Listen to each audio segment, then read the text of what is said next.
Quantas pessoas você acha que já entenderam isso? Do público? Não só do público, eu tô falando assim, na política. Vou dar um exemplo, vai, do jornalismo e na política. O jornalismo analisa o prisma... Dessa maneira sofisticada que a gente tá falando, pouquíssimas.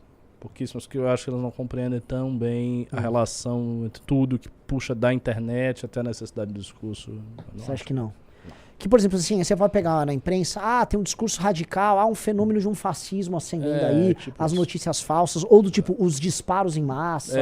Exato. Eles criam ali um conjunto que não é verdadeiro. Até porque eu acho que eles têm muita dificuldade de admitir o quão popular o fenômeno é de fato. Isso. Existe sempre uma idealização do que é a democracia, do que é o demos, do que é o povo, do que é as pessoas. E é uma idealização ideologicamente enviesada, né? Então é muito difícil para essas pessoas admitirem... Não, o Bolsonaro é um fenômeno extremamente popular.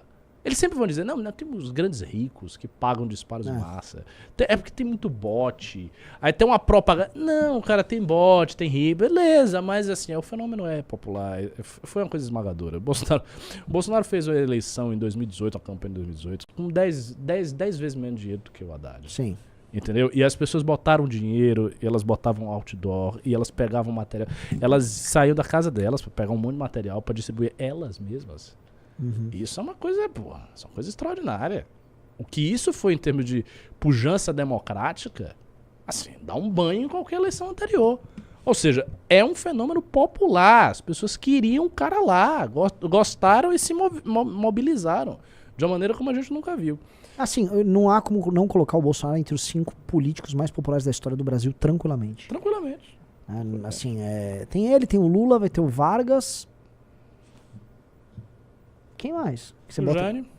O Jânio foi um super fenômeno. Aliás, o Jânio, em grande medida, ele parece um pouco isso, né? O Jânio, ele era muito teatral. Muito teatral. Exatamente. Jânio... que na época dele não tinha rede social. Se tivesse, ele ia ser um fenômeno maior ainda. O Juscelino não foi isso. São esses. São esses. Fenômeno. Bolsonaro, Lula, Vargas e Jango.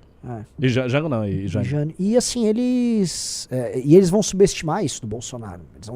O amor que a galera tem pelo Bolsonaro e vai demorar pra passar também.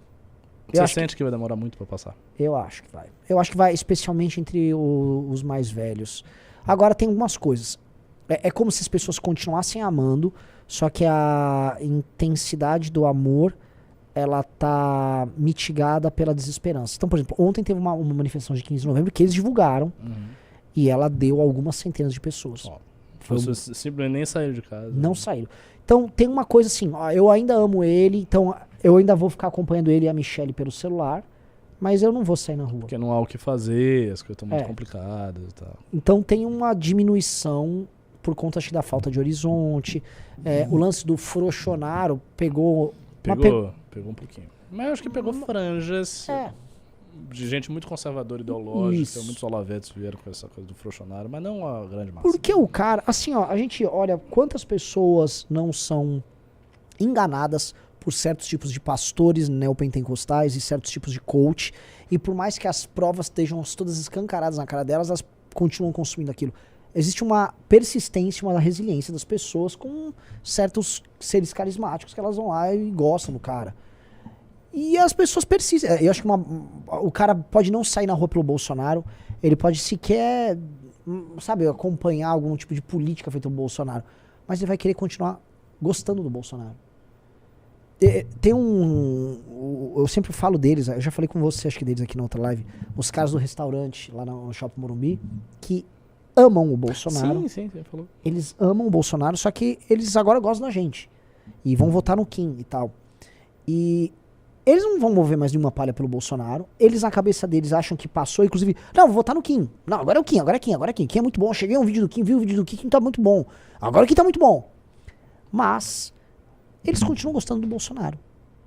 Tipo, quem é Bolsonaro, né? Entendeu? Assim, é meio confuso. E a gente que tá na política, e todo mundo que trabalha na política, trabalha com categorias que as pessoas não trabalham. Então, tem as afiliações, eu sou do MBL, então o Kim tá aqui, mas o Kim não tá com o Bolsonaro. Por esse cara que ele tem esses afetos específicos e predileções e tal, esse cara, tipo, eu amo o Bolsonaro e tô gostando do Kim. Kim tá com o Bolsonaro aqui, mais ou menos, né? Então, Tem umas briguinhas assim, mas nada importante. É disperso pro cara. Na mesma coisa. Vocês vão deixar de lado, né? Até porque, sei lá, o PT é o demônio. É. Então, vocês têm que deixar as picuinhas de lado entre vocês. Então... Eu acho que é uma coisa que foi muito custosa. Eu acho, não, esse é um fato. Uma coisa que foi custosa demais pro MBL foi não ter conseguido, não é explicar, é transmitir. A palavra não é explicar porque a gente explicou até exaustivamente, mas transmitir para a massa do eleitorado os motivos pelos quais nós éramos contra o Bolsonaro. As pessoas não entendiam. Parecia uma picuinha, parecia coisa de quem queria que o Brasil desse errado. Você tava, pô, por que você tá contra o Bolsonaro? Ah, mas aconteceu isso. Por quê? Isso não parece tão importante. Você é a favor do PT? Porque ele tá tentando fazer as coisas contra o PT. Aí você tá batendo o Bolsonaro, a mídia já bate também o MBL. Eu acho que isso foi, não digo um erro, porque era inevitável, mas é uma coisa que criou uma antipatia muito grande com o MBL no período que a gente estava atritando diretamente com o Bolsonaro. As pessoas elas simplesmente não entendiam os motivos. Eu cheguei a conversar com algumas pessoas que não eram nada fanatizadas em termos ideológicos, pessoas bem normais. E eu explicava e parecia meio que uma bobagem para a cabeça das pessoas. Parecia. Mas tem o PT do outro lado. Qual é o caso? E assim, as pessoas descartam elementos do processo e as pessoas elas não olham as coisas dentro de uma linha temporal. Então as pessoas não... Elas estão assim, eu tô vivendo o presente aqui e o Bolsonaro tá enfrentando o PT agora. Não, porque ele botou um cara na PGR que fez tal coisa que vai... O Bolsonaro tá enfrentando o PT agora, do que a gente tá conversando? Ele, tipo, meu querido, o Bolsonaro tá lutando contra o mal agora. Se ele botou é porque foi forçado também. E... Você acha que é fácil? E aí, assim, e entra um assunto, isso é muito chato. Todas essas coisas são muito chatas. Você tem que ter uma racionalização, você tem que botar uma linha do tempo e criar uma relação de fatos com causa e consequência. O Nando Moura fazia muito isso quando ele tentava. Não, porque o Bolsonaro fez isso, e daí, cara? Tipo, foda-se. O mito tá agora enfrentando o mal. E você tá aqui amarrando... Pros caras era isso. E tinha um argumento muito potente também que eles usavam, era assim, tá, e se não for o Bolsonaro é quem?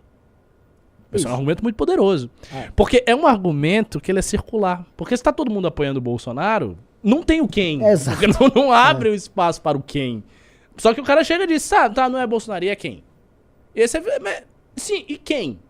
É o Bolsonaro. Então por que você tá contra ele? O Nicolas usa demais esse argumento. Era ele, foi ele que botou lá, até faquearam ele quando ele apareceu. E eles vão nessa, e a verdade é bem circular, porque se tem ele, é só ele. E se você não falar ninguém além dele porque tem só ele, então você não vai falar ninguém. Logo Exato. Quando você tenta falar, batem, porque lógico que você fala.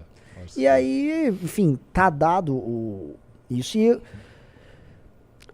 eu acho que vai persistir bastante, só que vai também... Como também não é tão óbvio, porque a gente também não pode incorrer no erro de pensar e analisar a cabeça das pessoas como um político. No lance assim, entendi. O Bolsonaro está ocupando uma posição que ela depreende dela uma determinada hierarquia, e essa hierarquia são, sei lá, mandatos que ele vai ocupar ou vai colocar prepostos dele, e no lugar dele só pode ser ele. E não, as pessoas elas fazem associações novas o tempo todo, que é o que a gente está vendo, por exemplo, que o Valdemar está construindo. O Valdemar está trazendo várias pessoas que não são aprovadas pelo bolsonarismo, e aí ele vincula elas à imagem do bolsonarismo de alguma maneira, e a pessoa capta o voto. Que é o que o Partido Novo tentou fazer com sucesso. O Marcel Van Hatten é isso. O Marcel Van Hatten ele se associa ao Bolsonaro, ele não é aprovado diretamente pelo Bolsonaro, mas ele se associa e fica vivendo aquilo. E o eleitor, o Marcel tá defendendo o mito, sabe? Aí também o eleitor já... Tanto que os bolsonaristas até desistem, eventualmente, de uma picuinha muito grande com o Marcel, porque o Marcel ele dá tantos sinais de acoplamento que mesmo ele sabendo que ele não tá acoplado... Fica difícil tirar o cara. Fica difícil e aí é um trabalho desnecessário. Já a gente não deu muito... Mas a gente não fez esse acoplamento, então tá mais fácil de fazer o corte. Então, pro eleitor, se ele vai fazendo novas associações conforme o tempo passa, até porque o Bolsonaro não vai ser o agente principal, o gerador de fato político, ele vai criando essas coisas, tipo assim, pintou, sei lá, vamos dar um exemplo, o Tarcísio concorre a presidente. Tem dia, Tarcísio é o novo, ele tá com o Bolsonaro também. O Tarcísio tá apoiando pro governo do estado de São Paulo, inventa um nome assim, o Kim. Não, o Kim tá com o Tarcísio, ele reencaixa porque a coisa é meio solta. Então também a gente não pode pensar que vai ficar tudo, vamos dizer, preso numa hierarquia, porque o eleitor ele tem essa confusão.